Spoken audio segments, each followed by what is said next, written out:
Welcome to the meeting room at Global TV Talkshow, a broadcast service of globalbusinessnews.net. Now, here's your host, Ed Cohen. And one. Hi, this is Ed Cohen, and today I'm in Palm Desert, California, and our very special guest today is Professor Joe Lurie.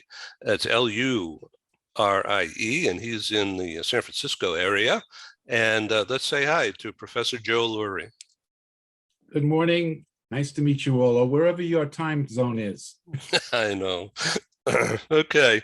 So you have written a book called Perception and Deception. Right. And it has to do with cross-cultural stuff or getting meanings communicated better across time, across space, across borders, across cultures.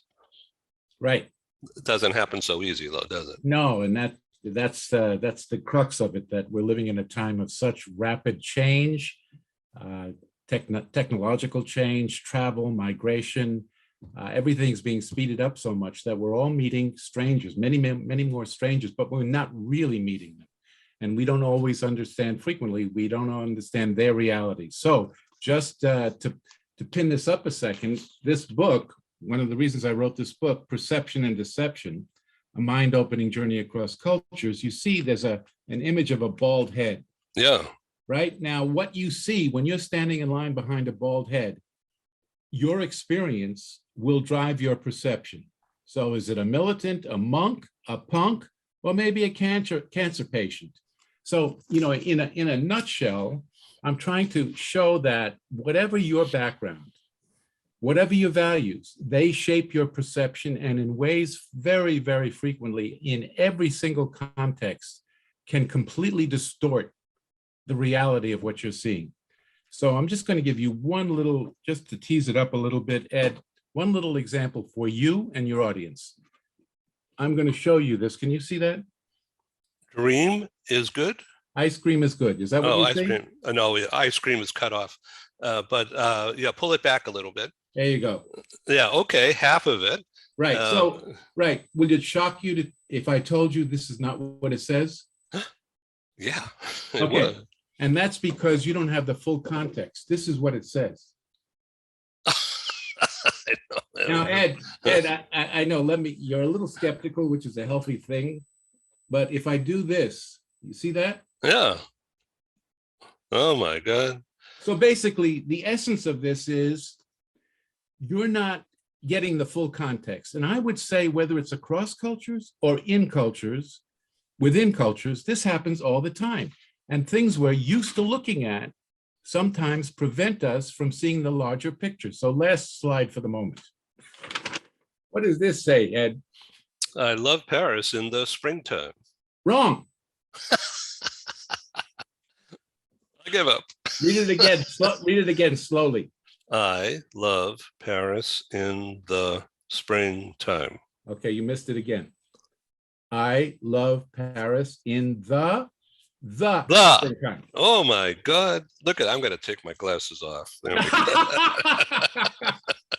Okay, so you get the spirit of this. So the whole book plays out in showing how these intercultural and intracultural encounters play out in very difficult, sometimes really confusing, sometimes dangerous, sometimes very polarizing ways in every conceivable area, be it in business, be it in health, be it in technology, you name the field, it's happening every day. And you and I just had that experience.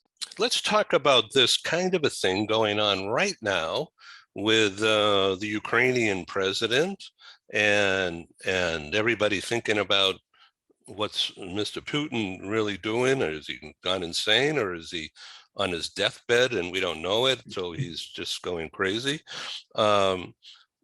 And so how do people relate when it's such a crazy world like that?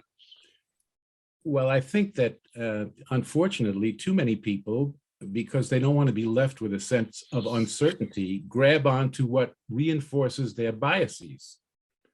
So, for example, there are certain people in the United States who, as you well know, are pro-Putin for whatever reason. All you have to do is watch Tucker Carlson a little bit to see that. And then there are other people to go to the the end of the spectrum. And, my argument about this is that too often it becomes I'm right, you're wrong, as opposed to trying to understand the other person's reality, right? And the fact of the matter is, you nor I or many of these experts on television, they don't have the full context. So I'm not going to make any judgments about this other than to say that if you're basically siloized in your social media silo, you're only hearing one point of view. And you're not hearing the other point of view, and you're not seeing both silos engaging in a civil way. So what does that cause? That causes polarization, confirmation bias. It's become a cliche. Now, that's not a cultural thing necessarily. It's just a psychological thing, which is being amplified by the reality of social media silos and the fact that we're attracted to things that reconfirm what make us feel comfortable. So we have biases, and we have the element of breaking through people's minds, Right. miscommunications or incomplete communications. Yeah. So one of the things that popped out at me when I was looking through your LinkedIn page was the phrase "close encounters." So I immediately thought of the Spielberg movie. So when you use that phrase and that theme, close encounters, it means that you get up close and you still may not get it, or you get it wrong, right, just like I did. Yeah. Yeah. And actually, I wrote a little book before I started teaching and doing cross-cultural training. I was working at International House at UC Berkeley, where there are close to 600 students and scholars from 75 countries and 25 US states living together. So that's a close encounter, but it's not a brief close encounter. It's an encounter that's extended, and that can be profoundly transformational. May I give you one example of that? Please. So what's different about International House as a residential cultural program center is that you've got activities going on all the time where people are engaging with each other, discovering, not always, but most of the time, their common humanity and other realities.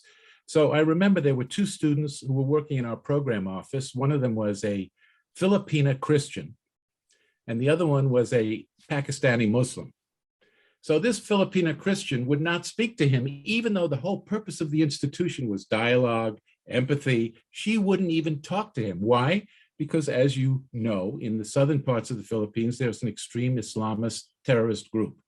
So basically, she did what so many of us do. She had a bad experience, so she didn't want to speak to any Muslim. Didn't matter whether he was secular or whatever his viewpoint was, she wouldn't speak to him until she got sick. And when you get sick at International House, you don't go to the dining room. Somebody brings you food. Who brought her food? He did. He did, even though she never spoke to him. So what that did was it opened up a personal human relationship. This was 20 years ago, Ed. Today, they are best friends. And the lesson of all of this is sometimes to open the mind, you have to first touch the heart.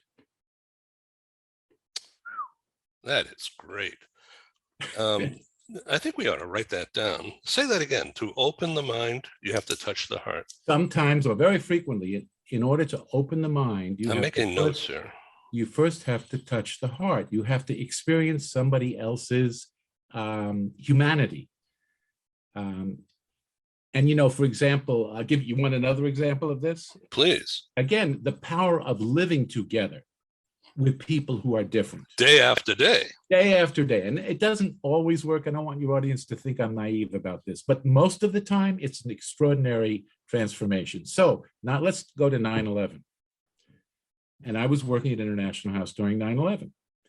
And there was an Iranian woman who was, she was brought up Muslim, but when she came to the United States, she didn't want to be marginalized. So she converted to Christianity. And she had many Christian and Jewish friends. 9/11 happens, and her Christian friends in particular wouldn't talk to her anymore. So she said, I got to get the hell out of here. She was living in the UC Berkeley dorms. And so she came to International House thinking, oh, I'm going to be with foreigners. I'm not going to be with those ugly Americans, right? Who is her roommate? A PhD student in art from South Carolina. The first day she said, oh my God, I'm going to be living with a redneck. What does she discover? This woman is generous, intellectual, South Carolina, right? Are all of our stereotypes. Right. And then, you know, she could have gone on to have hated all Americans because of that searing experience. No, now she has many American friends, many of all backgrounds. So what's the role of I'm reading my notes here, self-awareness? What is the role of it? Yeah. And when you're encountering, you know, confusing things, and your background and your experience is limited, and you don't have exposure, and so you're blocking out the different, and then you're sort of questioning and trying to get along, but trying not to upset anybody. But there's no cohesion though. Yeah, and this is why it's important to have exposure. In the United States today, we went through desegregation a long time ago. The fact of the matter is, in many ways, our society is resegregated now in terms of neighborhoods, schools, culture. Because people are afraid of difference for many reasons. We could have 7 different shows about that. So you're not likely to have self-awareness until you have a triggering experience that says, well, wait a second, what else could that mean? So I'll give you an example. I was in the Peace Corps, you may have noticed, many moons ago, which was, you know, if that was at root where I decided to have a career in intercultural exchanges. So were you in Africa? Where I were was. you? I was assigned to go to Kenya at the time. This was in the late 60s. I probably couldn't find, I knew Kenya was in Africa. I couldn't find it on a map. Somewhere in the east. Right. So basically we flew towards Nairobi, made a stop in Entebbe, Uganda for fueling, got out in the middle of the night, and the air was heavy. And I said to a fellow volunteer, don't you smell the lions? Don't you smell the lions?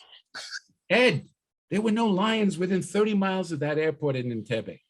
Why did I think I smelled the lions? Because the common narrative, and it still is, about Africa is safaris, poverty, AIDS. You don't see much about technology and the growth of great urban centers. No, there was no lions. And then when I got to Kenya, my Swahili teacher, because in those days we took 6 hours of Swahili a day. That's the only way you learn a language, right? And basically my Swahili teacher came up to me and started chatting with me and held my hand. Full disclosure, Ed, I am heterosexual. This man had a conversation with me for 20 minutes and I didn't know what to do with my hand, and I was a nervous wreck. I thought they'd send me home if I got rude. What did I learn, Ed? In most parts of Africa, many parts of the Middle East, parts of Asia, men hold hands has nothing to do with homosexuality. Long story short, I got used to it after 3 months. It takes a while.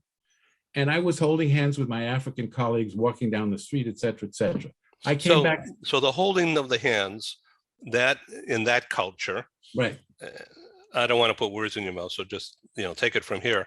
What is that? That's a feeling of it's safety, or just? No, it's basically, you know, men hold hands, and it's just a question of relationships. It's very common. If you were to go to Africa today, you'd see men holding hands all over the place. Now, I'm not saying that there aren't African homosexuals. Of course there are. But for the most part, when you see men holding hands in Africa, many parts of the Middle East and parts of Asia, usually it means they're close with each other. Touch is culturally shaped. Touch is culturally shaped. If you and I meet a Japanese person and we really like them and we want to give them a, you know, kind of a California hug or something, don't touch me. Right. You know, so body language, gestures, touch, all of these things are defined differently. Okay. So when you give speeches, whether it's in a classroom or at a World Affairs Council meeting,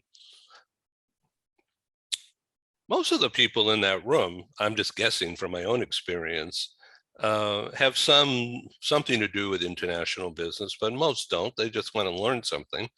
And they probably haven't been other than being a tourist on a cruise ship somewhere, Yeah.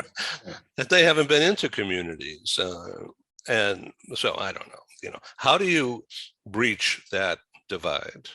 Well, now with globalization and many more multinational businesses, more and more companies are seeking the help of intercultural trainers. Mm-hmm. So basically, you're helping people to understand when you're in a meeting with somebody. Let's say you're an American and you're used to debating, right? Or very common in France, you debate. If you don't debate, something's wrong with you. But in many Asian cultures, it is impolite to contradict somebody. It's impolite to debate. So, helping people before they get together and start working as a multinational team, the whole idea is understand why certain people have certain behaviors in business contexts, right? Just to make a point here, deadlines, right? If I said to you, Ed, I need this report ASAP, what does that mean? Drop everything, get it done. Yeah, by when? Define it. Yeah, right. Well, today. Yeah, exactly. So ASAP could mean 2 or 3 months because literally it means as soon as possible. So somebody who comes from a much looser sense of time, defining time, might say, but you said as soon as possible. I had other things to do. It's a completely cultural difference in terms of assessing what time means to be punctual, for example. Let's get into this title again, perception and deception. And we just had been talking about that in an elongated way. So perception means, okay, just like we saw, like you showed me the half of the word, which I thought was ice cream. And it turns out to be gobbledygook, but and then also the bald head idea. When you think of that, you don't know whether the guy, assume it's a guy, had way to go, Ed, you got it. was balding or something, and then got tired of looking scraggly, so he just shaved it all up. Yeah. Right? Yeah. I'll give you a story that illustrates this perfectly. I was in Germany with a friend who wrote a book about Israel, and she was giving a talk in Germany about Israeli society, not a political book. Who are the Israelis? And I was sitting in the back next to an Israeli woman who was reading the Kite Runner in Hebrew. Now, in Germany, this was in a Jewish Unusual. center. Yeah, and there were security all over the place. So as the talk began, the woman who was giving the talk, a bald guy comes in and sits next to me, and I'm thinking this is possibly a neo-Nazi here, right? Because of bald. Yes, and a tattoo. In Germany, context. I had context, but not enough. And so all of a sudden he looks over and he sees this Israeli woman reading the Kite Runner in Hebrew, and he starts speaking Hebrew to her. Who is this guy that I'm scared to death of? I don't think he's a neo-Nazi. He's an Israeli ballet dancer.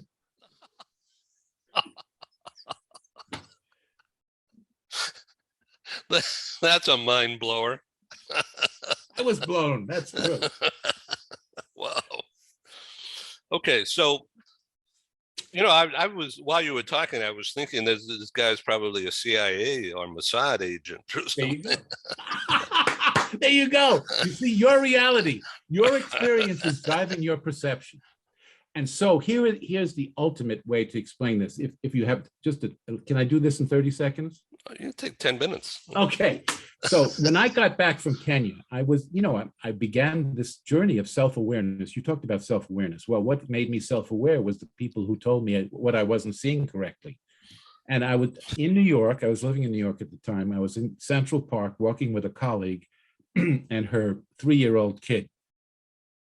And she said, when I first brought my daughter to Central Park, she saw a bird flying in the sky.